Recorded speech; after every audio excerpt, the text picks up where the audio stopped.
Welcome to the Value Investor TV podcast. This is the podcast that helps you grow your wealth and become financially independent. My name is Becco, and today's guest, Kevin Carter. This is the part two of this podcast where we go into topics ranging from American election, what this means for investors, and going to some of the names that Kevin is really interested in. If you haven't listened to the first episode, please do that before you come to this one. There's a lot of good stuff in there that Kevin really was graciously sharing with the audience and myself about value versus indexing, different types of value investing, old age, new age, some of the elements that are in his checklist. For example, recurring revenue, what moat means as it relates to income statements, returns on capital. And some of the risks involved in going into emerging markets. We talk about all of that good stuff in the first part of the episode. So check that out if you haven't. And so we will roll right through. Okay, welcome back, Kevin. Good to be back. All right, so American election. Wow, lots of firework. Yes. So, it's obviously a turbulent time for the country, not just because of the election, but of course the coronavirus and the election. The run up to the election has been pretty turbulent, to say the least. And obviously the stock market has been reacting to it. And as an investor, as a value investor, you should really be looking for a long-term investment. Things like this. Sort of the proclivity of the market to react to news is obviously going to be there, but as an investor, you should look beyond that and try to project, try to find companies that can withstand the political political turmoils, if you will. But let me ask you this, Kevin: how are you thinking about the American election and what this means for you, and especially what this means for you as it relates to your investment bent towards the emerging markets? Well, first of all, I'm sort of troubled by our current situation. I mean, as I tell people, I did a webinar for a European group last week before the election, and I basically said, look, we have essentially a civil war. We have whoever wins the election, 49% of the people are going to think the world's coming to an end. So somewhere between 49 and 51% of people are going to think the world's coming to an end, no matter who wins. And we have, in our cities, we have armed groups that are lined up, 50 or 60 armed people on one side, lined up across, from 50 people on the other side. And there's violence and shooting, and it's like a civil war. But unlike our last civil war, there's no geographic line where you're not, you can go back onto your side. Well, here it's the communities are divided, and so I find that to be very troubling. That it's it's one thing to have an election and have it be a close election, but it's another thing when the streets are filled with violent participants on both sides. So that's been troubling. In terms of the election, I'm about as apolitical as you can get, and I know that the current president, I know that a lot of his supporters feel the same way, but I just the tone of his conduct is a little bit grating to me, and I think maybe to some other people. But in terms of policies of the guys that are in there now or the new guys, I don't really have an opinion, with one important exception. And as I told the people in Europe, the only reason that I guess I wanted Joe Biden to win is because Peter Navarro, who some of your listeners may know who he is, I think he's the most dangerous man in the world, and he's part of the current president's economic team, and he's sitting at the table with the Chinese. And this is a man that hates China in a major way. And I've never met anybody. I've met Peter. We were on a panel together, and I actually rode in his car to a dinner at the Milken Institute 12 years ago. And he's, I think, a very dangerous man on us. I think the whole world economy and the world will be better by him not being there. So, although I guess that we're not even sure that's totally going to happen because they're still saying they're going to contest the election. So I think that if Biden does, in fact, take the presidency, as it appears he should, I think that will be good for the world economy and for, in particular, our relationship with China. Mm-hmm. And this is obviously a particular interest to you, as you are investing in Chinese companies or are heavily involved in the emerging markets. And obviously, with the Trump presidency, there has been a lot of fighting words between China and the U.S. and of course, like the trade war and sort of the jostling between China and U.S. over dominance over technology, right? How Huawei and et cetera, and 5G technology. Obviously, a lot of contention between the two countries, two powerful countries there. Are you optimistic that things will improve for the better between the two countries, or are people correct in believing that this is going to be a fight that's going to last centuries? Well, I'm not optimistic. I'll tell you that, 12 or 13 years ago, after I had been focused on China for a few years and I had spent a decent amount of time there and I had developed some friendships and relationships with some Chinese, I remember having this thought that, Americans are going to realize what a great place this is. This is a beautiful culture. It's been the largest economy in the world for 48 of the last 50 centuries. And people are going to warm up to this place, and they're not going to have all these negative stereotypes about China. And I was wrong, because if we had to make a chart to track U.S.-China relations, it's making new lows every month. And I'm not optimistic about that changing. I know that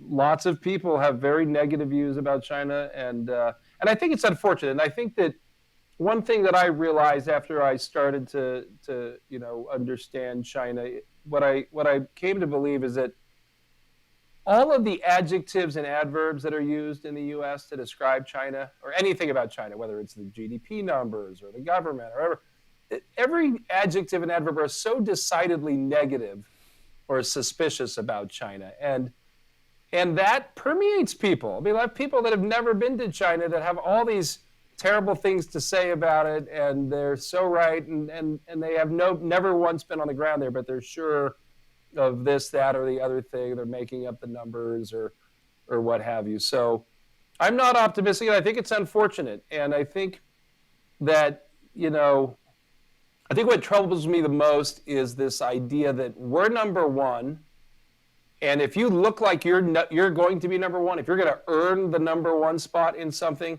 we don't want you. We will block you. We will do everything we can to block you from being number one, and it bothers me. It doesn't seem very capitalist to me to take that approach. But that I think is a good summary of how the U.S. is approached this. Mm-hmm. And I think obviously with the COVID-19 originating from Wuhan, I think it has sort of added as a fuel to that negative adjective that you were talking about there. Well, to be honest with you, I'm surprised that element of it hasn't become a bigger deal, particularly with the people that really hate China. Because I know early on the Trump called it the China virus, and that ruffled some feathers. But it is China virus. It came from Wuhan, right? As far as we can tell. So and considering the vitriol and the anger, within our own political system, and I guess this is more of a right-wing thing than a left-wing thing, but it just seems to me that people would have been like much more angry about it, and because their economy's barely gotten hurt at all. They haven't had to throw trillions of dollars at it, and they've got the coronavirus under control. I mean, they have gone weeks without any outbreaks, and they've been able to, to the extent they get outbreaks, they've limited them to 300 people. And meanwhile, we have tens of thousands and hundreds of thousands of people. And so I'm actually a little surprised that hasn't become more of a sort of verbal weapon or just a reason to rally people against China. But I really am very surprised that hasn't been more of the tone. Yeah, that's a good point. That's actually a good point. Okay, so let's shift gears here a little bit and talk about some of the names and EMQQ. And for those of you who haven't listened to the first episode, Kevin is the founder of EMQQ, the Emerging Markets Internet and E-commerce ETF. You can look it up by looking at the ticker symbol EMQQ. EMQQ. It's in New York Stock Exchange. Some of the companies that are in that ETF, we before the podcast, we kind of sorted out 5 or 6 of them that we want to talk about to go into details as to why Kevin is excited about these 5 to 6 companies. So they are Alibaba, Tencent, Paytm, and Mercado Libre, and then if we have time, we talk about some other names. But let's start with those for now. So Sure. Kevin, quick kind of let's do this in like a quick kind of pitch kind of like style. So Alibaba, what excites you about Alibaba? And by the way, we're recording this episode on November 11th. So That's right, Singles Day. Well, on that note, what excites me is that the Singles Day, which is the Chinese Shopping Festival, concluded this morning our time, and between today and the first 2 days of the festival, they had $74 billion of sales. So that's exciting. I mean, people don't realize how big the scale of China's e-commerce market is, and Alibaba dominates it, or at least is got the largest piece of that. And so what I like about it is its growth and margins. It's very profitable, and but very importantly, and this is the case with Alibaba and Tencent. It's not just, you can call Tencent the Facebook of China or Alibaba kind of the Amazon, but these companies don't have U.S. equivalents. And because in emerging markets, and in China, of course, being one of those, the consumption infrastructure is underdeveloped. And by consumption infrastructure, I mean people don't have bank accounts with debit cards. People don't have televisions on the wall with 1,000 channels. People don't have Target stores. And so these companies they're competing in every consumer vertical. They're competing in healthcare. Alibaba's got its own, separate publicly traded healthcare business. Tencent has a healthcare business that's likely to come public. They're in entertainment. Tencent's music, and the Spotify of China is part of Tencent. And they're in grocery stores. Alibaba's grocery store is by far the most amazing thing I've ever seen in China, is the Hema market, which is literally, if you combine the Jetsons with Whole Foods, what you'd see. But the fintech part of the story is the biggest part of the story. And so I think the reason to like Alibaba and to like Tencent is that they've got a lot of room to go in all parts of the consumption story in ways that their U.S. counterparts cannot. yeah, that makes a lot of sense. And obviously, we talked about this before the podcast started. The financial side of Alibaba, and obviously with the Ant Financial, I mean, that is a blockbuster IPO right there. You want to say a couple words about Ant Financials, and unfortunately, it's sort of been paused, right? So maybe you could add some color to that. It went from the world's largest IPO ever to the largest broken trade ever. Ant Group was we were excited about it as a coming out party for this fintech part of the story. And this really is the biggest sub theme that we see in the emerging markets internet sector, as all these people leapfrog the traditional bank account and go straight to phone-based money. And once you get the money on the phone, you can get into insurance products, credit products, investments.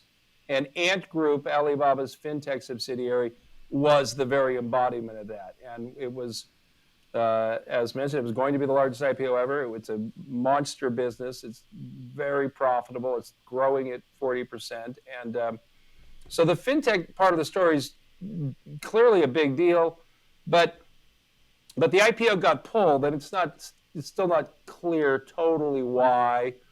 But I think there was a combination of three things. First of all, financial services are a regulated business, and the regulations for online lending have been in flux in China. They've had some problems. I mean, the growth has been incredible, and so they're trying to make sure they've got the regulations around it in place. And I think Jack Ma was a little frustrated a few weeks ago and made some comments at a conference that basically, in a derogatory way, described the powers that be and the existing regulatory structure, and they didn't like that. And but I think the reality was they also felt like they needed to have these businesses, regulated. And in the case of Ant Group, it really is a disruptor. If ever there's a disruptor on this planet in financial services, it's been Alibaba, and they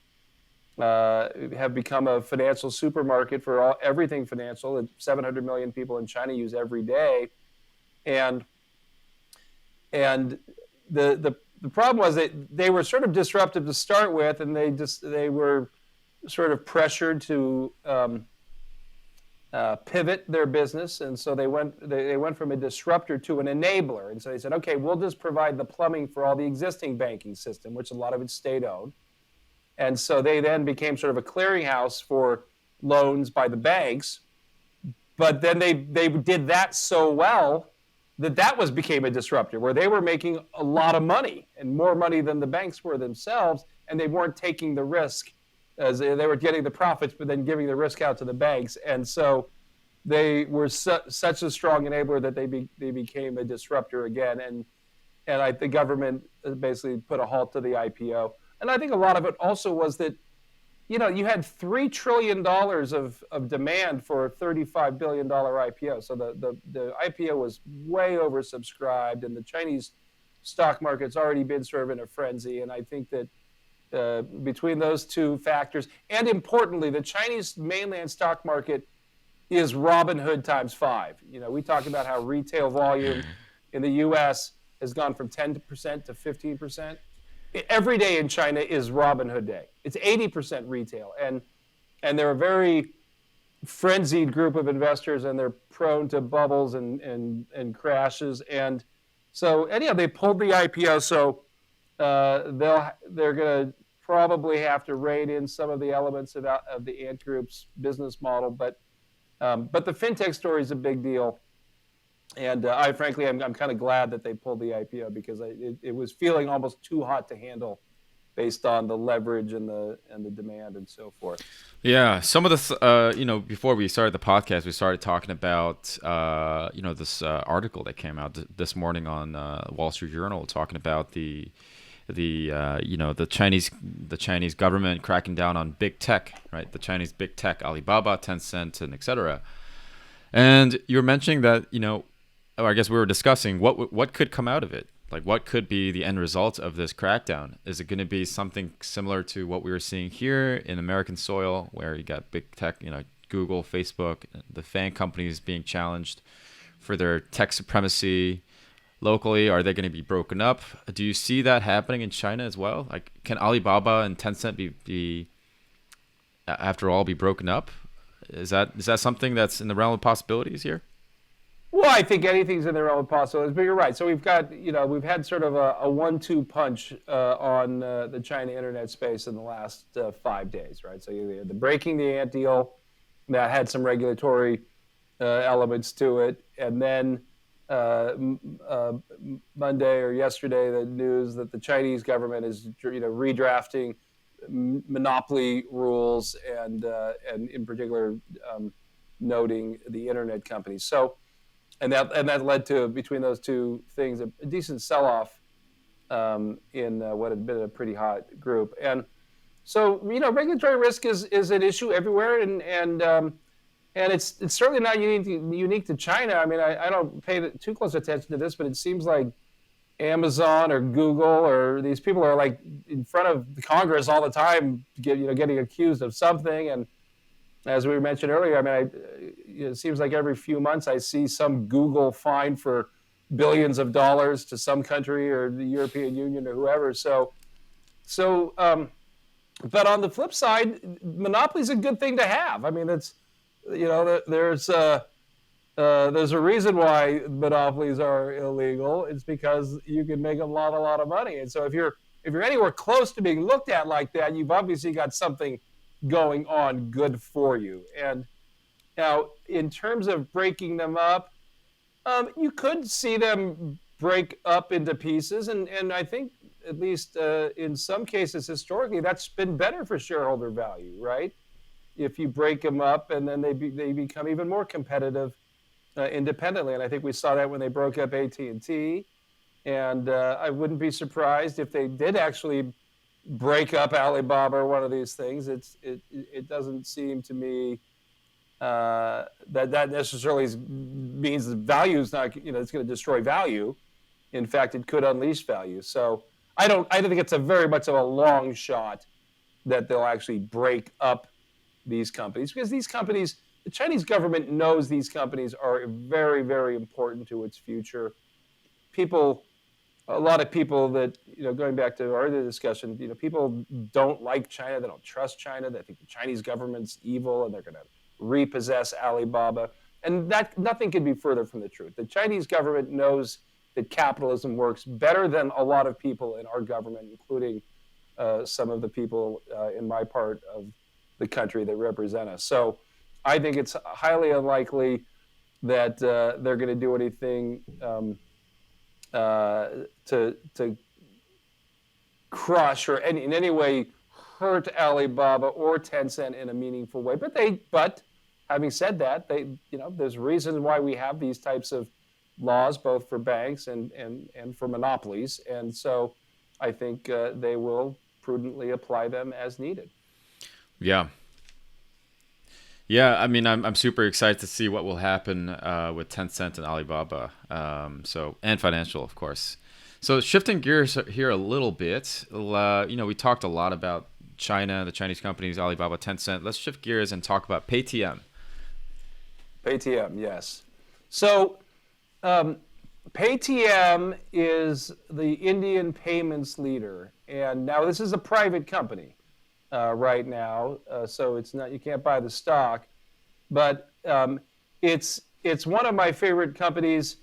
And the reason, first of all, you can, if you own Alibaba, you end up owning about a half of Paytm. So amongst the other things that Alibaba and Tencent are, they're also massive venture capital investors. So they've got hundreds of other emerging market internet companies they've invested in, and Paytm is one of my favorites.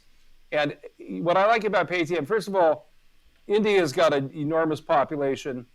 They are coming online very quickly and getting their first ever smartphone, their first ever internet access. They don't have traditional bank accounts. You have a government that's very, very set on digitizing everything in the economy, and they're literally taking banknotes out of circulation at some points over the last few years. So it's got so many macro tailwinds, and then Berkshire Hathaway's involved. So the other reason I like Paytm is because Berkshire Hathaway made an investment in the company in 2018 along with SoftBank. So that's one to watch, but it's not public yet. Unfortunately, there's not as many public Indian internet companies as we would like. There's only a few, and they're not the bigger ones. The bigger ones are still private. Mm-hmm. Yeah, I'm super excited for India. I'm watching it very closely. I think there's a lot of potential in India as well. I think about it this way, and I want to get your opinion on this. If 2010, right, starting in 2010 to 2020 or 2020 was a year of Chinese ascendance, if you will, right? It really became this decade of Chinese growth. And I think this coming decade, and then perhaps a decade after that, I think it could be the decade for India, where India really comes online in a very significant way. Well, they're definitely coming online and getting their computers in form of an Android-based smartphone. But India's got some challenges. I mean, I remember in my early emerging market days, people would say, "Oh, but it's the world's largest democracy." Okay, well that might be true, but the there are some pretty significant advantages to not having a democracy, as China doesn't, and they can get stuff done a lot faster. And the other thing about India is, while the British left it with democracy, they also left it with the world's biggest bureaucracy, and so it's hard to get stuff done there. And I know, 15 years ago, we thought, oh, well, India is going to be coming along hot on China's heels, and China just continues to pull away and get further and further ahead. And that's because of the authoritarian, or whatever, however you want to describe the Chinese system, as contrasted with a big bureaucracy. And so you've got infrastructure deficiencies. You have literally brownouts where the Intel factory can't operate because there's no power. So those are some of the challenges, I think, to their growth. But they will grow, and they will certainly grow as an internet-based population. And that's in terms of the slope of the curve. I mean, that will be the steepest amount of growth. But the base in China now is so much larger that even growing a third as quick, they're putting up more growth on an absolute basis. Yeah. So let's switch gears one last time and go to South America. Mercado Libre. Yes. So Mercado Libre is a great business, and it's been a great stock for us. And Mercado Libre is, it's the e-commerce and the fintech payments leader in every country from Mexico to Brazil, including a lot of frontier markets that aren't even really investable, but where Mercado Libre is thriving. And so they've always been the leader in e-commerce, but the fintech part of the business there has really exploded, and it's the if I had to point to one reason we knew that this fintech thing was so big in EM, it was that for the last couple of years, Mercado Libre's stock has doubled in each of the last 2 years, largely as a result of an acceleration in their fintech business. And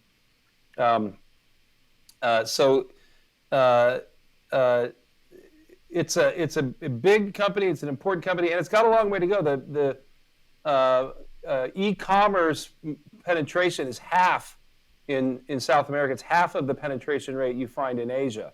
So it's still pretty early, and it's also a very well-run company. And when I talk about it with people, I'm like, look, you think about like how you want to invest in Brazil, right? Now the company's technically an Argentinian company, so on the fact sheet it'll say Argentina, and it does operate in Argentina, and it's headquartered there. But they operate in every country from, again, Mexico to Brazil, with Brazil being the largest. And this is a company that was founded by a Stanford grad student while he was at Stanford.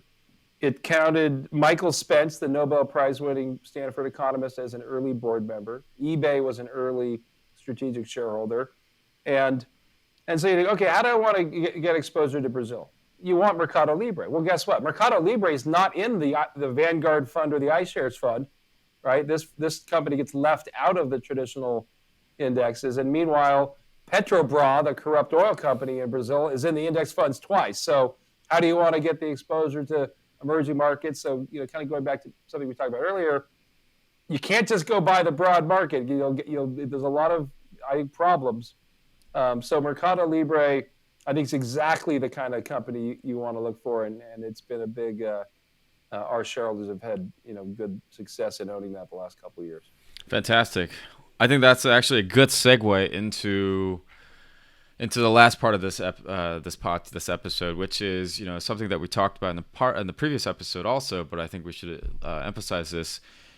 Thanks again for coming on, Kevin, and if people would like to get involved and learn about the EMQQ, your index, your ETF, and just to learn about you and your story, how can they get in touch? How can people get involved? Yeah. Sure. Well, the easiest way is to find me on LinkedIn. Type in my name and EMQQ, and I should pop up. And you can also go to our websites. I've got the EMQQ ETF.com website, and then the place where I do my more active investing is bigtreecapital.com. So EMQQ ETF or bigtreecapital.com, you'll find me. Awesome. Well, it's been a real pleasure having you, Kevin. I'm sure a lot of our audience really enjoyed the discussion, ranging from emerging markets, going really deep into several companies, and really talking about American election and whatnot. We covered a lot of topics, so it was really, really, really awesome podcast. I hope you guys enjoyed it, and thanks again, Kevin. Sure. Thanks for having me. All right, I'll see you guys on the next episode. Thanks, guys.